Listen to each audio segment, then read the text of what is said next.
Hey guys, how's it going? Michael Troy here. I am so excited to bring this one to you guys. It is hot off the presses. I've been eagerly anticipating this one. I don't know why I'm so excited for it, but I am, and it is here, and it is totally paid off. Spoilers coming, so if you do not want any spoilers, just wait and watch this video after you read Absolute Batman #1, DC All In. I am all in. This is one gorgeous book. This is the sketch cover. Cannot wait to share it with you. Subscribe to my channel if you haven't already. Hit that like button. Let's get right into it. Okay, so Scott Snyder, Nick Dragotta, and Frank Martin have created the new Batman masterpiece. Look at this gorgeous cover. It was a little divisive coming out. I mean, the art is undeniably gorgeous, in my opinion. I think it looks amazing. I think the thing people were most shook about was the thick as heck a Batman symbol on his chest. Like, it's basically like a black bar, kind of red acted. I did another video about the new logos and symbols for the trilogy, the Holy Trinity of DC. So check that out if you want. I am a fan. I am all in. I'm just gonna keep on saying that. Gorgeous cover, gorgeous design, love the art. So this is like being touted. I mean, look at the preview for Absolute Wonder Woman. The one I'm least excited about is the Superman one, so I'm hoping that it turns out as good as these look and as Batman was. It's being sort of touted as DC's ultimate universe. I mean, I feel like we kind of had that with the New 52 and other attempts, like, what was the other one? Like DC New Earth or whatever. So you're always going to get different versions, iterations, Elseworlds. This could easily be a whole Elseworlds universe.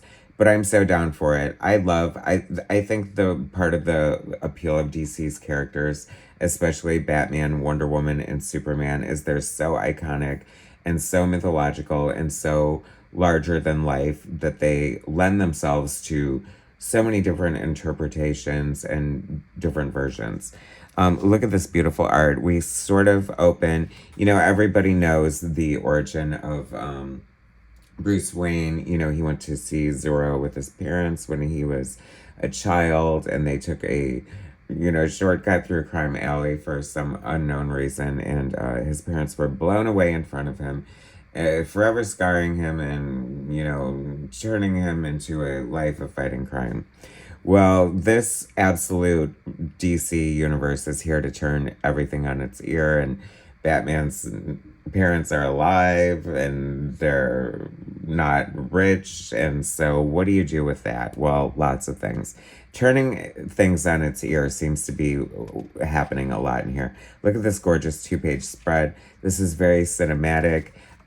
You can tell like so much thought and love went into this. There's definitely like notes of Frank Miller's Dark Knight Returns. I feel like this is definitely going to stand, time in the future. There will be like iconic versions of Batman that are just going to always be, iconic or part of pop culture. And I feel like Frank Miller's Dark Knight Returns is definitely one of those. And Jim Lee, when he did Hush, like that was huge, and that like created a lot of striking images. And now we have this. I think this is good. Scott Snyder, is a hugely popular, very accomplished, very talented writer. Who I've read sparingly. He's not one like I completely follow, but after this, I just might. So turning in the vein of turning things on its ear, Alfred is now a criminal. He lives abroad and he's come back to Gotham for an assignment from this mysterious, leader or whatever. There are such cool visuals happening already. I just love it so much. I love a well-crafted comic book. You know what I mean? This looks beautiful. The coloring is gorgeous. The art is gorgeous. It's cinematic. The pacing is beautiful. The panels are everything. I love this introduction to Bruce here. I'm in the gym. See what I mean about Frank Miller? Like, this could easily be a panel from The Dark Knight Returns. I love that. I love the reverence. It's funny because like this is Croc's gym, so you already know you're gonna get like a new version of Killer Croc. Um, I like it. You know, it's very different. I kind of see where they're going. This, like, I love the stylized art. I love how big and huge he is. It's weird. I'm coming to the realization in a way, just the way it's playing out. And once you see the interaction, I'm getting ahead of myself, but between Bruce and his mom, I feel like um, if you take away the dead parents from Batman, what do you get? And the answer might be Superman. We're going to see how this progresses. Look at these gorgeous panels. I just love it so much. Like Frank Miller's Sin City vibes. It's so good. Bruce training, you know, so since he doesn't have money and this is different motivation, different training, you know, I can just tell that Scott Snyder just like dug his heels into like this version of the Batman and like is going to like uh give us like every aspect possible and no stone unturned. Like he's diving into every corner. Like I just feel so many seeds being planted, but it's not overwhelming. And the visuals, these villains, you know, what is Batman if not for his rogues gallery? And the visuals of these characters are shaping up to be so cool already. I do have to say a big spoiler, and I forgot what page, but kind of early on, it occurred to me, and of course it has to be, I knew the last page was going to have the Joker, and it may or may not, but stick around and find out. Like I said, there are spoilers, so forgive me. This was just a cool scene. I love that. You know, like I said, I haven't read a ton of Scott Snyder, but it reminds me of the way Brian K. Vaughan kind of works in like fun, like facts and like historical things and just like scientific aspects. We get Jim Gordon here. You know, he's under a lot of scrutiny. You know, the people are mad at him. These party animals are the coolest things ever. They have like these ape skull masks, and they're just like, this is so cool. This could easily be like storyboarded from like the Dark Knight Returns movie. It is just so good. See, look how cool they are. They're so like, just like such a great addition. Like, I have to say, like, this is Scott Snyder's Batman movie. Like, this is very much, like, I often say, and I definitely feel that way, like, I don't need comic books to be like movies. I hate when they try too hard, but I don't think this is trying. I think this is just presented very cinematically. It is just so well done. Just one panel introduction to Barbara Gordon here.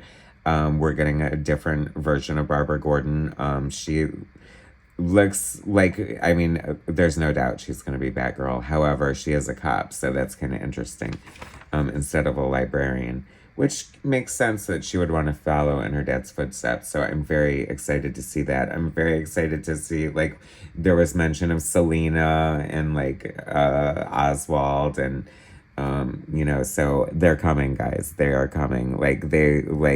I just love it. It's like Goldilocks just dropping those breadcrumbs, and I'm just eating them up.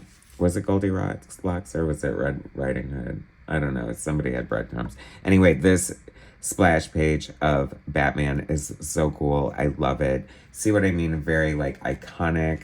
Like you can see that people are going to be definitely like copying this page like they do with the iconic shots from Dark Knight and homaging that all over the place. The fighting style is so cool. I love it.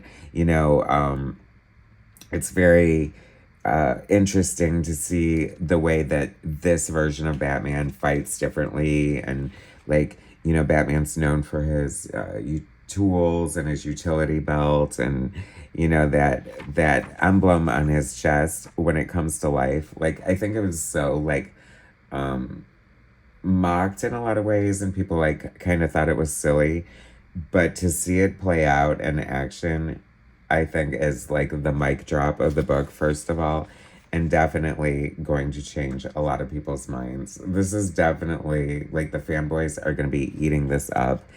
I am like a Batman fan, but I am not like a Batman fan. You know what I mean? Of course, I love Batman. I mean, I say I'm not, but I collect like so much Batman. I have like almost the entire run of Legends of the Dark Knight and whatever. I love Batman. Oh, and like this first, like I'm loving like this thing like with Alfred, because he's basically Alfred's like there to take him out, but I think he's gonna realize like he's too worthy of an opponent or whatever. So I don't know how that's gonna play out, but the other cool aspect is like how Bruce has educated himself, how he's sort of brought himself up, the things he's doing in his what do you call it, secret identity.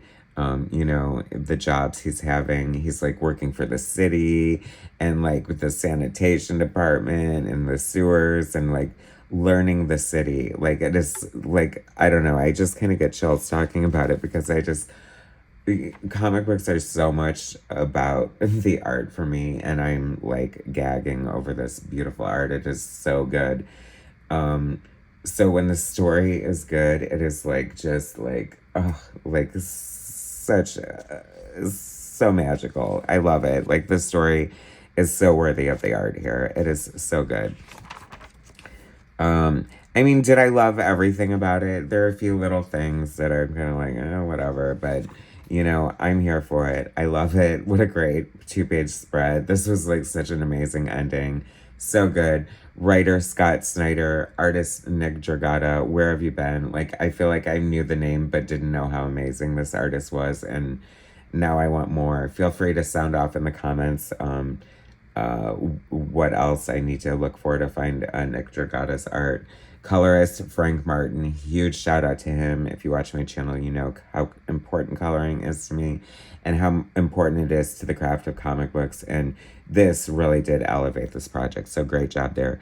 Letterer Clayton Cowles, always gotta give a shout out to the letterer, because they can also make or break a comic, because if the lettering is good, you don't even notice, and it is flawless. It's on point. It's perfect.